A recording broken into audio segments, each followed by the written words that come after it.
I'm the first one to do that. I bet you never knew that. Back like a tailbone. Who you got the tail on? If it ain't about me, about whole D, about face. If you ain't on higher, learn it. The soda in the pot and the fire, burn it. This shit is so dope. You might wanna be my guest.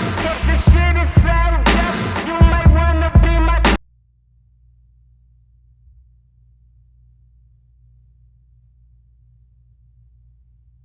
Sorry guys. I'm trying. Oh damn. I'm trying to re-angle like the vision of the room. I'm trying to see if y'all like it like this, or do y'all like the normal anime setup? Y'all let me know in the comments, okay? But anyway, I gotta apologize for me not posting any content except my streams for a while. I've taken a break from my channel because I had to do some more reorganizing in my room.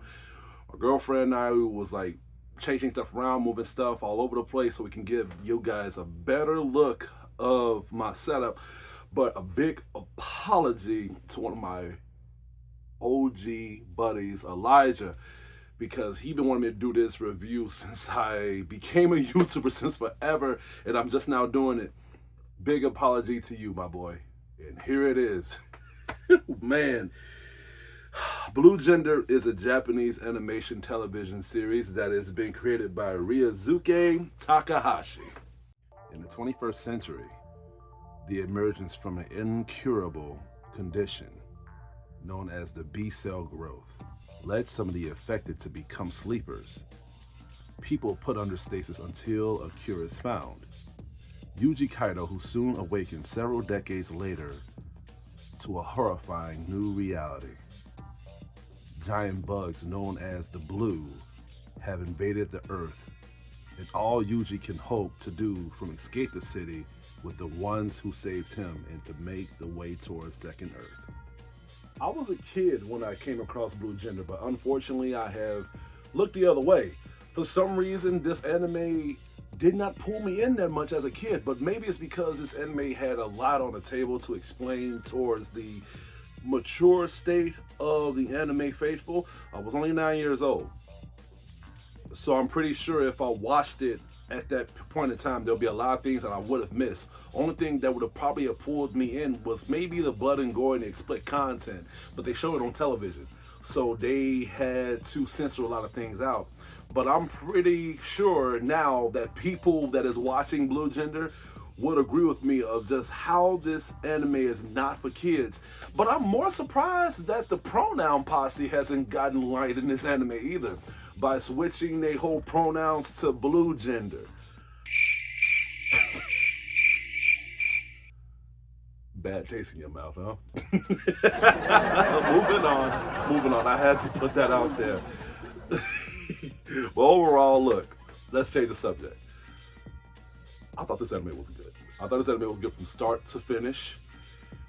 A little bit of certain disconnect that I want to talk about, but it still was a damn good anime and practically a hidden gem in my opinion.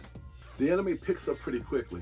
By this anime being a post-apocalyptic sci-fi thriller aspect, a lot of projects that is based on this method normally picks up at a very fair pace, and we begin to see the pacing as the anime or the project continues.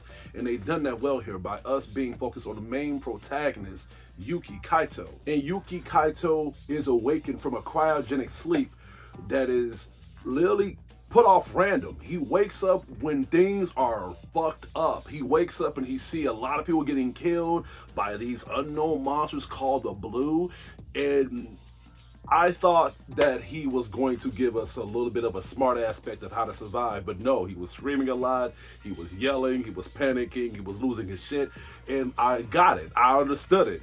And the reason why is because I feel like if we're gonna be pulled into this whole aspect of a thrilling beginning of this project, we have to see how diabolical and how deadly these enemies is, and they have showed that here.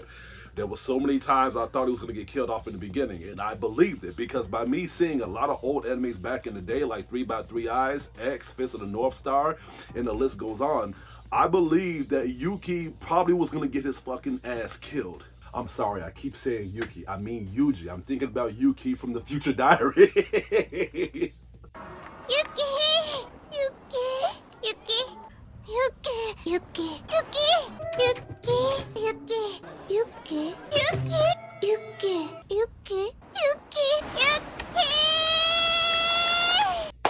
Yuji Kaido. So the pacing of his character was understandable. I can't say relatable because that ended up happening in the later of the project, and that ends up being attached to when he begins to meet this girl named Marlene. And Marlene is also the main character of the project. She is one of the people that helps him get away from these certain dangerous aspects because she is sent on a mission. She is sent on a mission by transporting Yuji to a certain location because Yuji is not a normal human being. He is injected with the blue cell virus or serum, but apparently he's supposed to be like the key to humanity. Kind of like The Last of Us in a way, where you play as a certain character, try to transport another character because they supposed to be the key of humanity, and they have done that here. But unfortunately, with The Last of Us faithful, Blue Gender has done it first. And this is where the pacing is important, because if you're going to give us a character that has already been around these traumatic times when it comes to being around the blue and being around civilization when it's beginning to fall in peril, and you are showing us a main character that's not been around that shit and they are losing their mind and they're just confused or just trying to survive, you have to show us different sides of how they're going to react and how they're going to be relatable to the audience to make us understand their choices. And they have done that with her with the pacing with Marlene and Yuji's character.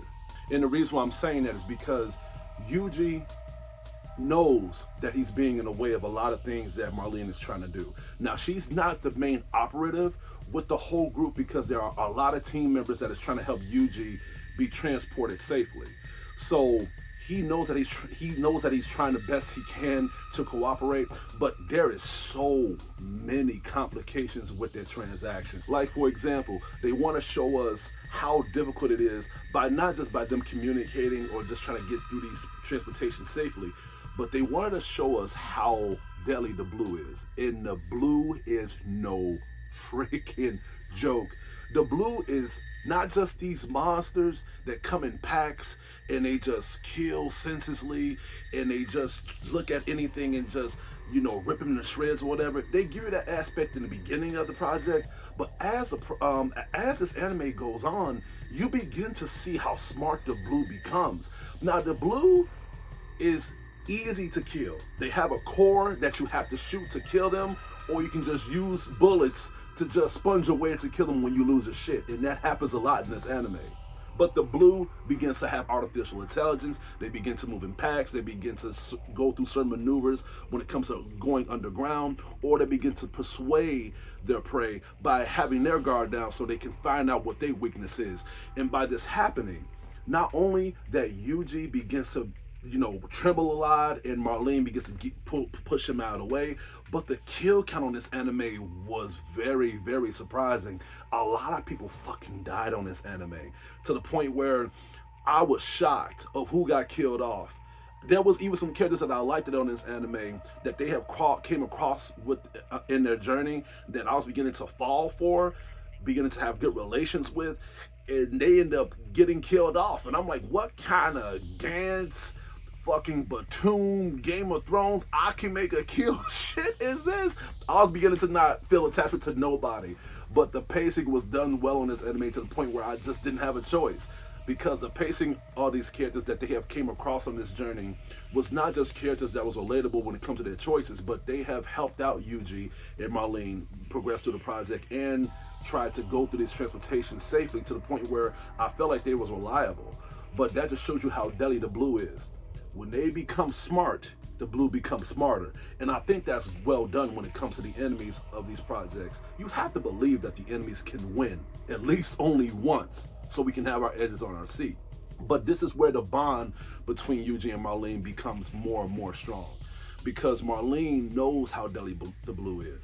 Yuji doesn't, but he knows that he can get killed. But at the same time, he is aware of how weak he is when it comes to him not being aware of survival combat. So he tries to learn how to use a gun. He tries to learn how to survive. He tries to put himself into battle because he knows that he can be a liability if they try to protect him. And Marlene tells him, you can't do this. You have to stand to the side. But as the story progresses, Yuji gets stronger. And as it progresses even more, Marlene ends up opening up to Yuji, because when we get to see them both, they're like the opposite. Yuji cares a lot, and when people die, Yuji is the one that cries. Yuji is the one that feels responsible. Yuji feels like he should have done more. And above all, Yuji begins to feel so much compassion, and we begin to feel like they have lost something in the battle. As in Marlene, she feels cold-hearted most of the time. She feels like these people do die, but that's a part of life and that's a part of the mission. But when the anime progresses through the whole perspective of us understanding these characters, they begin to feel more emotion towards each other, and they begin to feel more lifelike, and so do we as the audience. Marlene begins to care more because Yuji begins to show her more compassion, especially when it comes to scenes where they begin to bond. In a lot of animes and a lot of projects that show a lot of war aspects, especially when it comes to army activity, they don't really show a lot of emotion. But when it comes to Blue Gender, they show a lot of downtime when it comes to what happens when there's no enemies, no action, no death, and no destruction. So when the downtime comes in, what do? Do they do more gunplay training? Do they do more stealth combat training? Do they train more when it comes to their physiques and their body movement? Or do they just observe the areas? They do all that here, but with this anime, they do more pacing when it comes to them trying to get to know each other. And even when it comes to their bondage, I was surprised they showed an episode where Yuji and Marlene came across this area in a ship where all these members was having sex with each other. And it's not like there was a relationship, they were just doing it because they was beginning to feel that need of pleasurement. And I'm like, wow, does that really exist in the military? I don't know. But I felt like that was a necessary human gesture, because at the end of the day, you are going to feel frustrated to the point where you want to feel loved again. And there were times on the anime where they did feel that way. Marlene did feel like she wanted to feel that, that bonding touch of pleasure. And Yuji did feel like he was falling in love with Marlene. But at the same time, we earned it by their pacing being more and more intertwined with our mindset, to the point where it felt as if they was falling for each other, even if they was already fucking around with other people before the process happened. Now, some people will say that the pacing was way too long. And part of me do agree. I do feel like there was some pacing on the anime that was not necessary. And I do feel like there was some angles of the anime that they try to add that was completely left out. They showed the past of Yuji before he woke up and just his past tense of his friends. They only showed one friend. I don't know if that was his love interest or not. They didn't really explain it. But he was literally trying to explain to Marlene that I want to survive to see if he's still around, to see if my best friend is still alive so I can talk to him, to see how things are since the 7-year time when I was in a cryogenic sleep. They didn't explain no more of this. He just forgotten all about it. And I'm like, okay. But that's because he's more focused on trying to survive and just trying to move on. Because they explain on the anime, when you dwell in the past, you're not going to be strong enough to embrace the future. Marlene actually told him this. And they even explained Marlene's past of why she ended up being cold-hearted, but I kind of wish they had took some pacing from the future sidelines to add it to her past tense, because I wanted to see her personal losses. Who did she lose when she ended up feeling cold-hearted? Because you can't just be cold-hearted for no reason. You have to lose something to make you feel that solidated to society. They just showed her crying a lot, and they just showed an older person giving her nourishment, and I don't know if it was adultery or molestation at that point. They didn't really give me a lot of detail, but I feel like why did you hold back if you showed so much into this uncut project? I mean, you're gonna have to watch the uncut version of Blue Gender. You're gonna have to, so you can see the full depth of what this anime is fully about. I mean, even the introduction scene shows Marlene walking in the fucking water naked and her tits is hanging out. And speaking of the introduction and outtroduction music, I really talk about this on animes, but the reason I gotta bring it up is because a lot of people that know Blue Gender was railing on the introduction and outtroduction, saying that it wasn't really matching the perspective of how gory and how sadistic the anime is. But it's a lot like Attack on Titan. Attack on Titan gives you this whole rapid beat in the introduction so you can be embraced of what you're about to watch in the episode. And then in the introduction, they give you a calm, steady introduction method so it can ease the soul. Blue Gender is no different.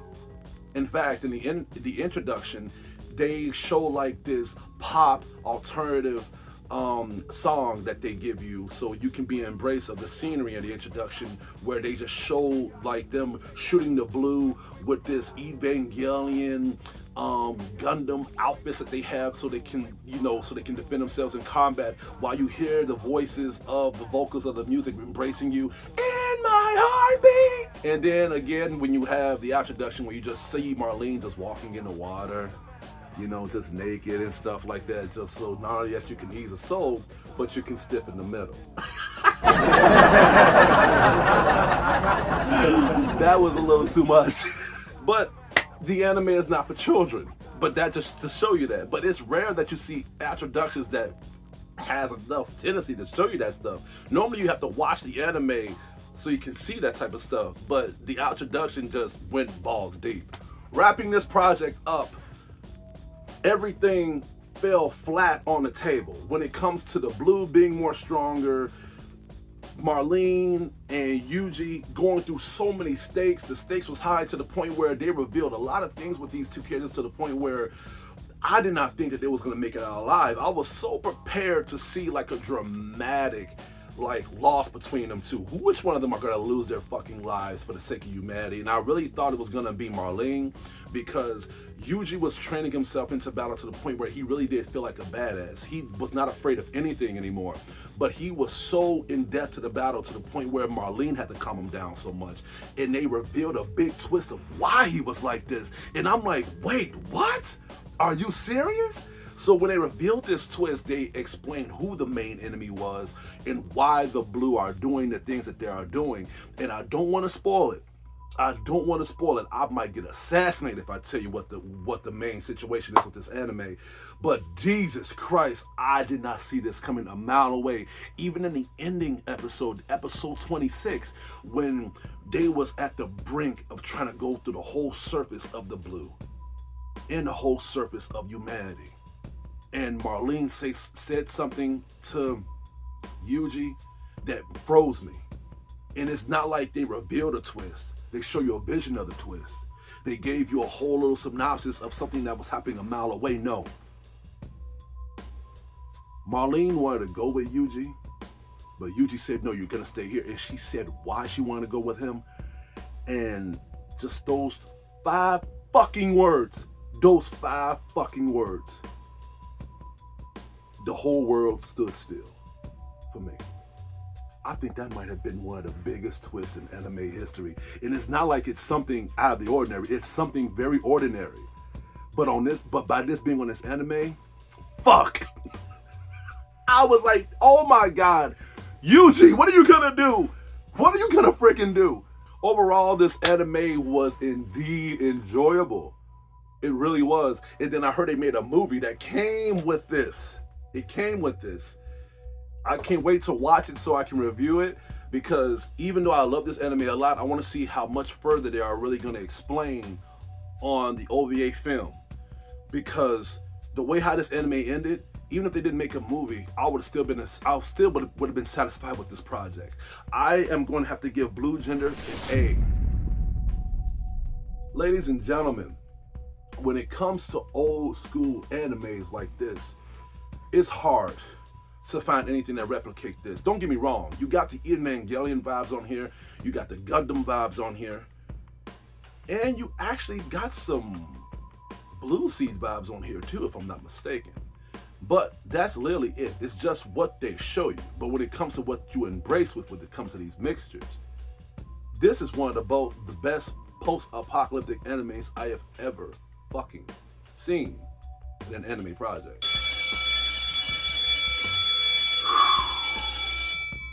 It's been a while since I heard that bell.